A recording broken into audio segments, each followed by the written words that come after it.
Hello viewers, welcome back to new video. In this video, I'll show how to solve Facebook comment decline C feedback problem.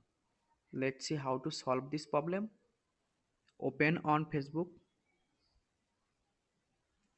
click on three dot menu and scroll down. Click on help and support. Click on report a problem and tap on report. Click on include and click on profile and click on upload from phone. Upload screenshot on your problem and write this description and click on send bar.